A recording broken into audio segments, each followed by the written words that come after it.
We had a community meeting that was very difficult where someone stood up and said, I don't see Native Hawaiians. Many of the tribal colleges did not have a pre-engineering program or a geoscience program. So we're really starting with a baseline of relatively nothing. There were multiple challenges to getting an engineering degree. One would definitely be me being a single mom at the time.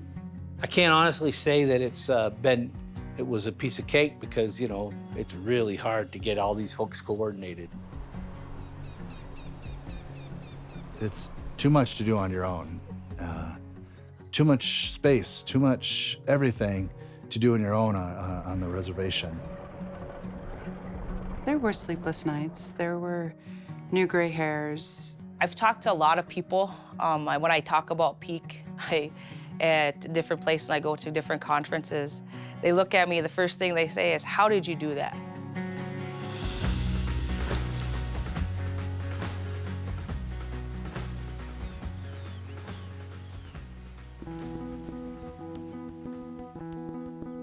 Peace and Page are two partnership projects funded through TCUP, the National Science Foundation's Tribal Colleges and Universities program. I used Peak and Peace interchangeably. We had two parents of the Peak program, Dr. Mike Reichman and Dr. Jody Chase. And I think Mike, he's an engineer, and he saw like the apex of a mountain, right, a peak. And Jody looked at this as a way of developing peace in our communities. Page started a new degree program at Leech Lake Tribal College in environmental or earth science. We're surrounded by forests and lakes and need Indigenous scientists to help manage Indigenous lands. Atmospheric sciences, oceanography, geology, geosciences, all the things that manage what Hawaiians call our living world, our ola honua, are very much in line with Hawaiian interests, both historically and culturally, but also with what our young people are interested in. You'll see these peace programs, the PAGE programs, they look a little bit different throughout the country in different collaborations. And that's a really great thing because it meets the needs of the individual institutions.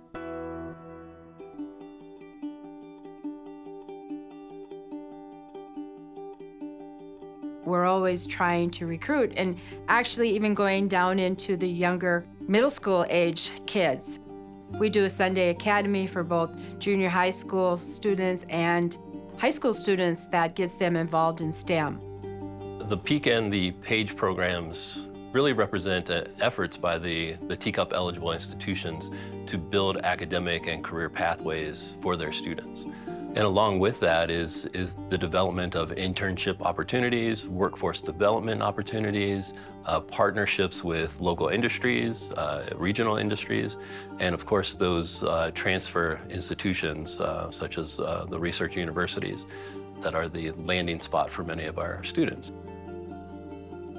The organization has to communicate with all its members clearly what the specific goals are, the pathway, and then assign roles to its members, and then afterwards work like a team.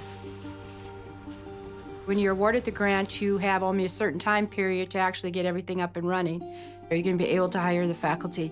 Do you have students that are ready to get into the pipeline for such a program? Do you have the resources needed? Are you going to be able to purchase the resources that you need for within the grants guidelines? And starting early on, I think, with getting that buy-in at the beginning, rather than trying to find that buy-in somewhere later on in the program.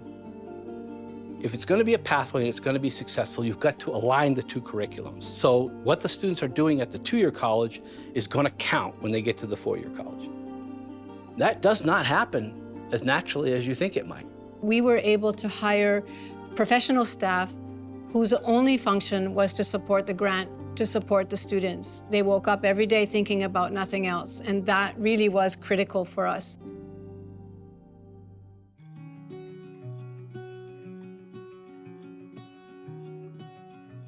You got to reach out. You got to come visit. You got to come visit and shake the hand to start things off and say, all right, I mean this. When I was an engineering student, it was old white guys. And that's not enough. It wasn't enough to get us to where we are today. It wasn't enough to move us forward. We've got to diversify. We've got to have options of all voices at the table. In order to start this type of partnership, the most important thing is to start to listen. You know, to have meetings, to engage people, to listen and get perspectives that are different from what is commonly accepted. I don't want to sound cliche by saying this, but alliances like this do not work if there is no communication. When you work with 2-year campuses and 4-year campuses, there is always a degree of flexibility that is needed. You really do your homework and you look at what is the curriculum at the institution that's the destination, what is the curriculum that you have, what adjustments can you make, what adjustments can they make.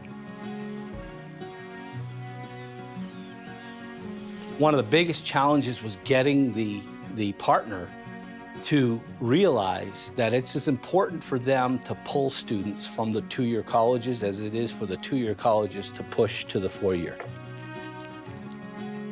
These programs are really driven by champions.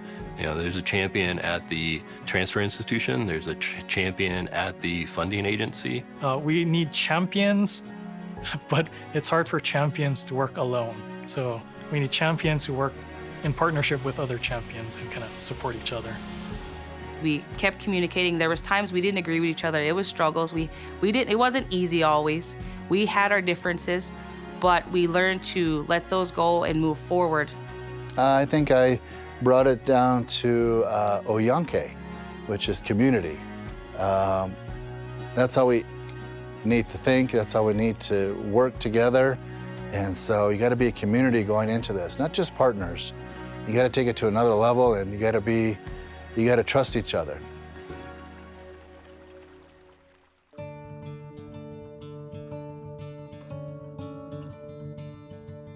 We have projects where we have students come in for summer bridge programs, and that's their entry point into the kind of engineering pathway.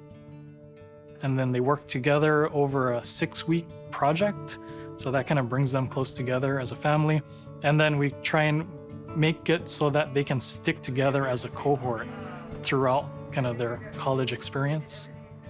Sometimes they'd walk in the door, they were scared, and just sitting down and talking to them and getting to know them, and giving them an opportunity to just let them be themselves and talk to you, I think that helped a lot.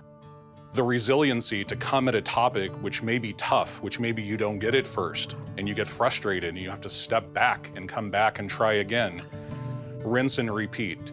That's not a common experience at the high school level. So when students get to an engineering program and all of a sudden they face that level of challenge, for some people they start to question themselves.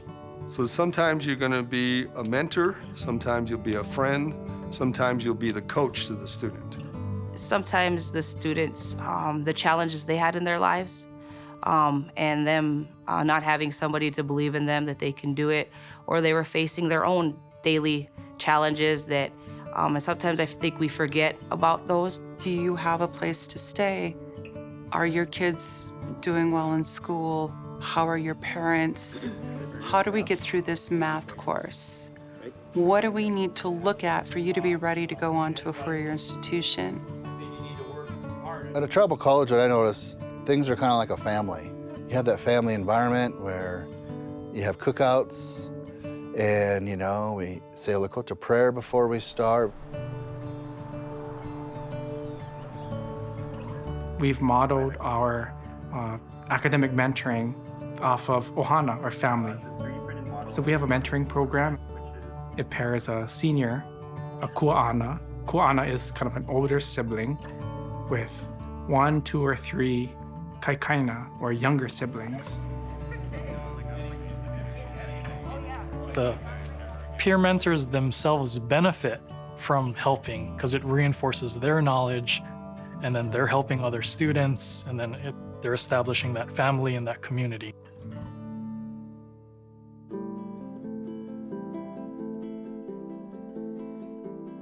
It became clear that if a student came to us and they weren't ready for calculus, their bachelor's degree in the sciences was automatically going to be a 6-year journey. That was devastating for students and a barrier for students to choose STEM. So we started our prerequisite classes even in the summer. That's the biggest obstacle, is to enrich their math skills, because mathematics is the language of physics and engineering and most of chemistry concepts.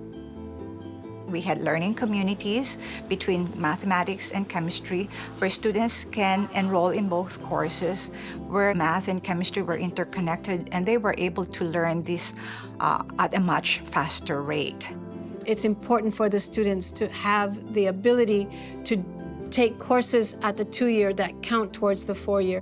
We've actually been able to create formal memorandums of understanding between the 2-year and 4-year campuses that have allowed students to, for example, receive credits. So they receive research credit that does go towards their degree. And this was something that did not happen before.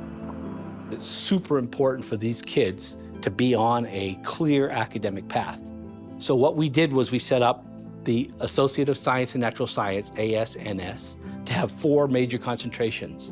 There's the biological sciences, the physical sciences, engineering, and what we call ICT, Information and Communications Technology. For a student, how to prepare themselves for this transition. A lot of it has to do with dealing with white people.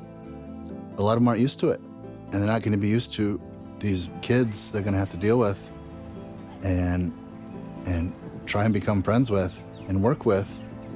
Well, there is no geographic limit on intelligence.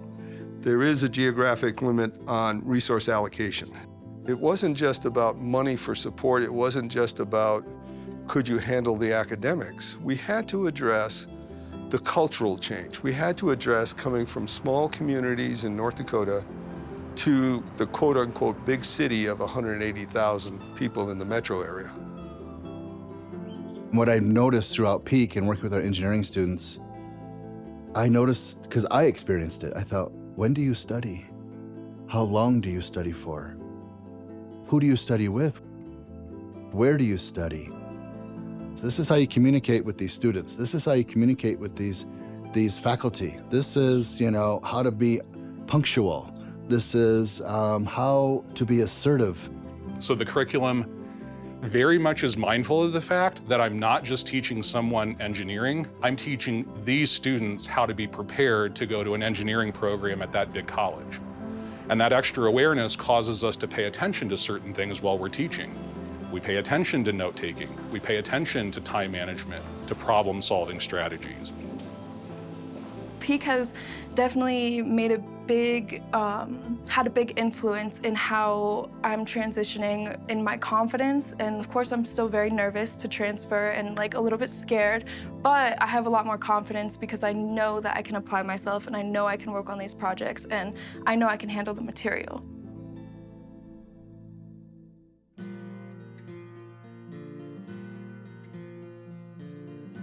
I think one of the most important things that's happening for our students is our students are getting involved in research early on. We all learn from doing.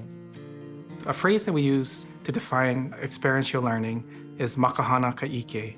That's a Hawaiian motto that says, makahana, by doing, ka'ike, knowledge is learned.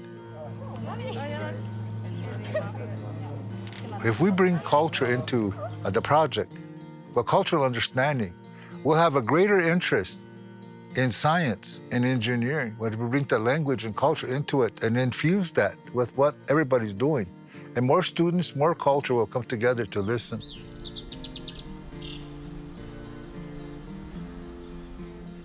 Engineering and geosciences in particular are 2 fields that really focus on how we best steward and best manage our natural and cultural resources. And we call this Malama Aina, or Aloha Aina, love for our land, love for our community. There's a lot more interest in the sense of community, using culturally relevant content when you are teaching, and then also in research trying to do community-based research where you're actually trying to meet a community's needs, and certainly that idea of also listening to student voice. We now have cultural advisors as faculty. Each of us has one or two cultural advisors that ask the cultural context of what am I doing, why am I doing this, who am I doing it for, and they always remind us and they ground us. Native American culture prizes their connectivity to the natural sphere, that the spirits are in everything, that you have to treat the water with respect, you treat the ground with respect, you treat the air with respect.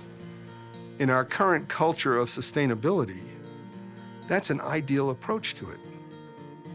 One example of how we integrate cultural context into our programming is Hawaiian understanding of huaka'i. Huaka'i is a journey. It's a little different than a field trip in that it's a field trip with a purpose.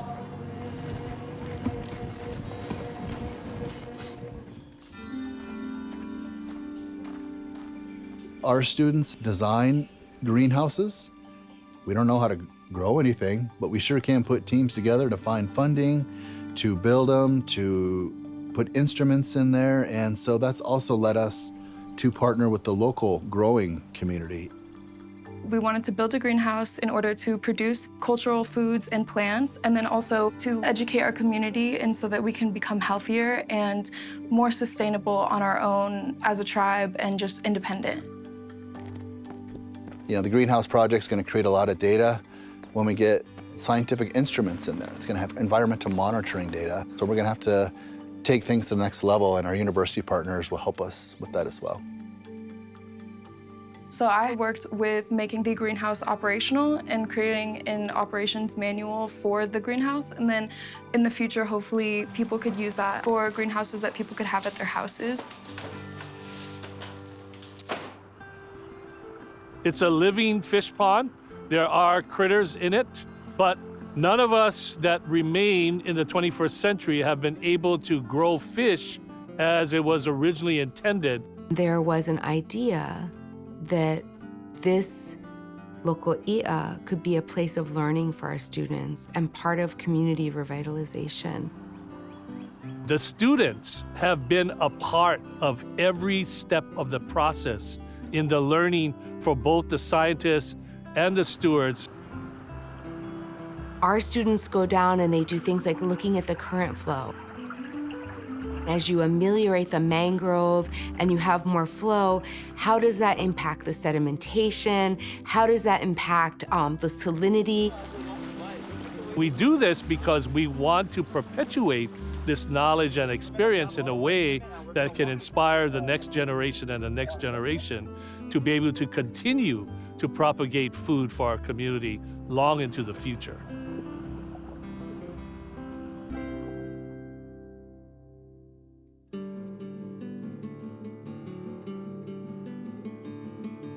Going forward, to take on this kind of project, one of the things I'd really recommend is that the tribal college faculty are at the table, if not running the table, when the grant is written.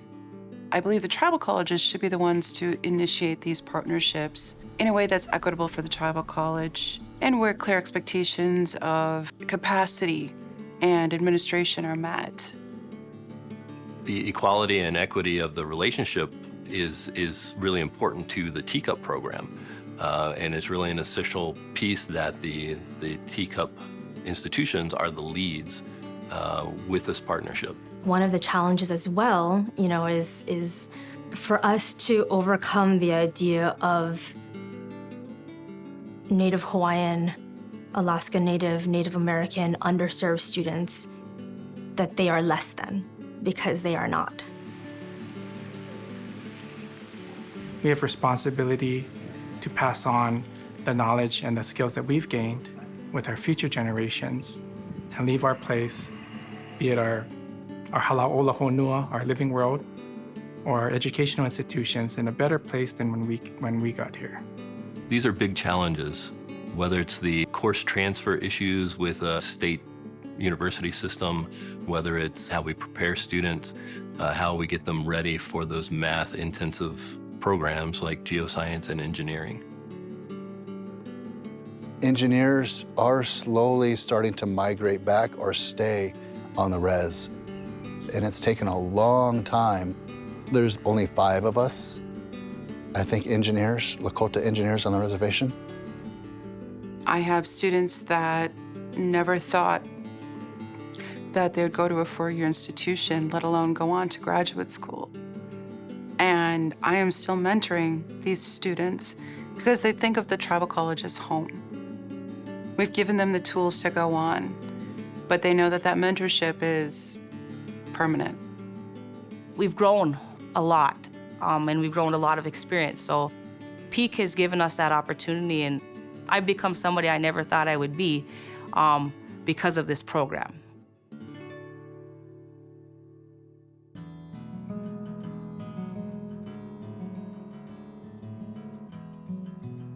For me, there's a Hawaiian word called pilina, which means the power of relationships and all of the intricacies and all of the levels that it takes to develop these relationships that can last a long term. There's this web that's developing of interconnected people. It's kind of like this wave, and so you have the center little stone that drops in the pond, and then you get the ripples and the waves go out away from it, and you can see how that impacts the land further and further away, even though you just drop the pebble in right by the shore. Instead of doing things individually, we need to come together as a family and as a community to help people succeed. One of the big lessons I've learned personally through my journey in the Peak program is how important relationships are at every level of implementing a program like this. Those partnerships aren't built overnight. Those relationships are never just built for a particular proposal and a program. Many of these relationships have been built over decades. It's not about developing relationships that's one and out. It's not about a race to develop relationships. It's about a marathon to invest in relationships so that they continue to carry us forth of where we need to go into the future.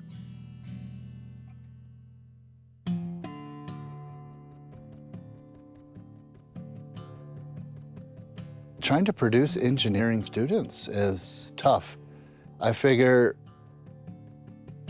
if we can get one engineer student every 5 years, and that don't sound like much, but it's huge in Indian country. I also understand enough about quantum physics that a little change applied at the right point in time can make huge charting differences in pathways.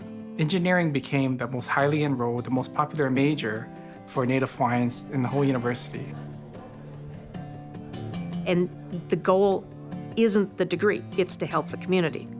What peace is about growing the seeds in our communities, right? Growing our young people and giving them the skills, giving them an engineering background and also a lens into culture. The biggest legacy of this program is to really allow the students to believe that they can do it, that they can be engineers and contribute to their communities, and not to have abandoned the beliefs and traditions of their own culture. If you can be a part of it, I think this program can be replicated easily, but you have to be able to have that kind of communication capability. You got to be able to take your engineers or your instructors and let them be involved, let them be a part of it. Our culture is going to become stronger if we continue in this path of math, science, and education and making a difference in people's lives. Many of our students are really observant about what are the issues for their tribe and what are the issues on the reservation that are important to their family. And then coming back and actually working on those problems, it's really a powerful thing to see. When you see a student receive their degree and they say, without a program like this, I would not be where I am today. I don't know if I could describe that feeling. It is amazing. and I feel like their mother, like their parent, that I was able and lucky enough to be a part of their journey to find success. I didn't think I'd get this far, or let alone become an engineer. I worked at a junkyard in New Mexico, and now I'm working with NASA and potentially going to Sandia National Labs. I've been pursuing 2 associate's degrees, one in pre-engineering and the other in tribal law. The project I'm currently working on is looking at heavy metals in the soil, plants, and bison here in South Dakota on the different reservations. I majored in civil engineering from UH Manoa, and I started my educational journey here at Windward Community College. Eventually, I want to go back to graduate school and get a master's degree and eventually a PhD. Environmental engineering is what I want to do. I am an electrical engineering major with a concentration in electrophysics. I attend the University of Hawaii at Manoa. I was probably thinking about quitting my first semester. I didn't think I could be an engineer. It went from being, I think I'm gonna fail, to something like, oh, I can do this, and it's totally possible.